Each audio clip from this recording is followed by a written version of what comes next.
So we're here today at the sanctuary, and we have quite a few lionesses to contracept. We do that in order to prevent the breeding at the sanctuary, and it's come, boy does the time fly, because it doesn't seem like it was 2-3 years ago that we did them. The supralorin implant has been extremely difficult to get our hands on. So when the good doctor said to us yesterday on Sunday afternoon that he could come out and that he actually has a few implants for us to do some of the more critical cases, we jumped at it, and we're just really grateful that we've got enough implants to do 5 lionesses. So hopefully the day goes well and we don't have any incidences, and we'll try and capture the whole thing and show you what we're on about. Hello Mago!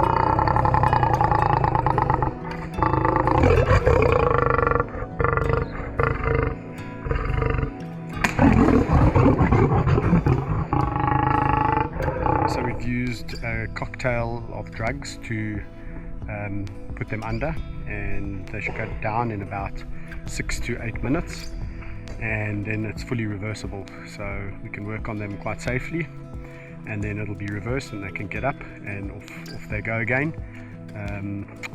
And this is something that we've got to do every 2 to 3 years, depending on whether they come back into estrus again or show signs of estrus.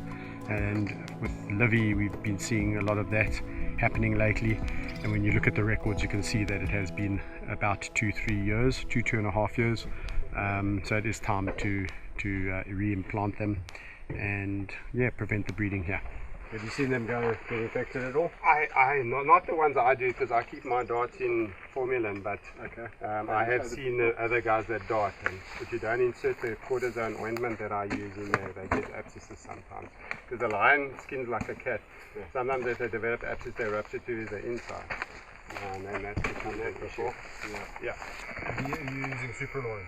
Yes, and I'm using 4.7 milligrams to 4.7 milligrams. How long should it last? How many times has she been contracepted? Twice before. Then it should last up to 3 years.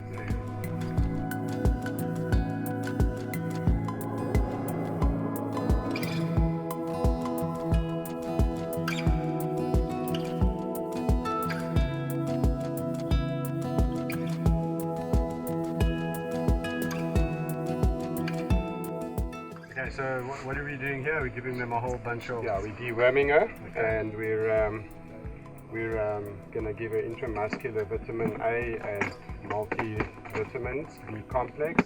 We're going to give her catazole, which is a butaphosphate, which just helps with muscle functioning and makes them eat afterwards as well. It enhances their appetite, because many times with these felines they don't like to eat once you've immobilized them for a day or two, and that just helps her eat straight away. I've got a leopard I'm treating, I'm giving radiation now.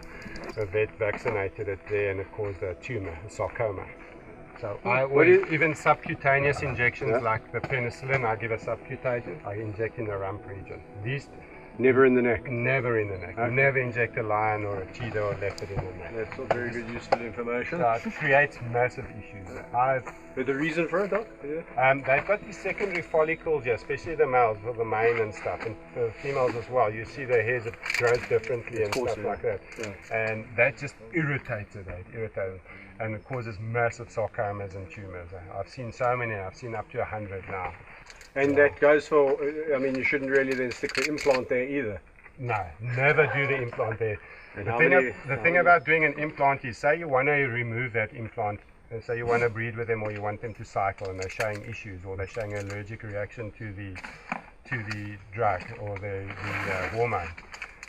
Then you need to remove it. So then you've got a nice place to remove it. If you go there, it forms a lot of granulation and connective tissue there in that area. And to shave that hair off, try and remove it, and then for that hair to grow back, it many times grows different angles and weird. So you always do it on the side of the neck. It's the best way. It doesn't irritate them. They don't worry about it. They don't bother from it, and you can easily remove it when you have to. I've removed lots of them without a problem.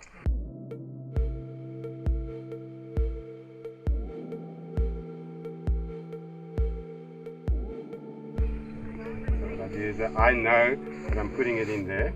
Feel there, you can feel that one there. Okay. Everything's under the skin except the vitamin A. And the reason why I give the Dectomax in front is it's not going to create an issue, but Dectomax is well, most of these drugs are given extra label. It's like a sheep and cow dewormer. Okay.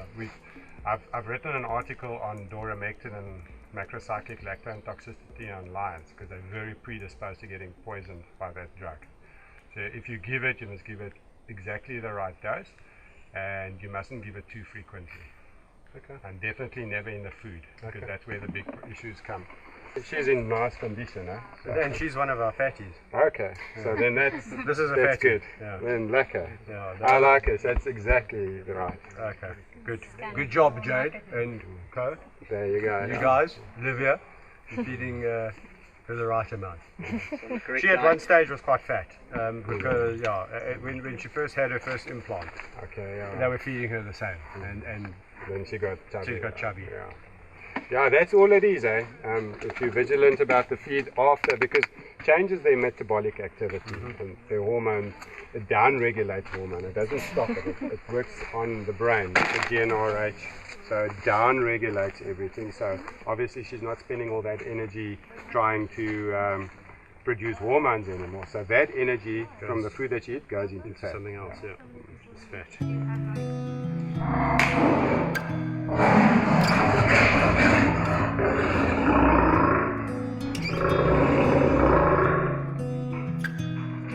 It's been a long day today. We've finished all the lionesses successfully.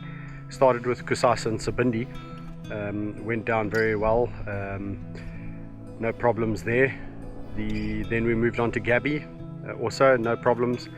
And then Livia and Ginny. Ginny seems to be quite resistive. Seems to have quite a high metabolism, which she metabolizes the drugs, it seems, quite quickly, and so it took a while for her to go down. She actually had to have a little bit of a top up.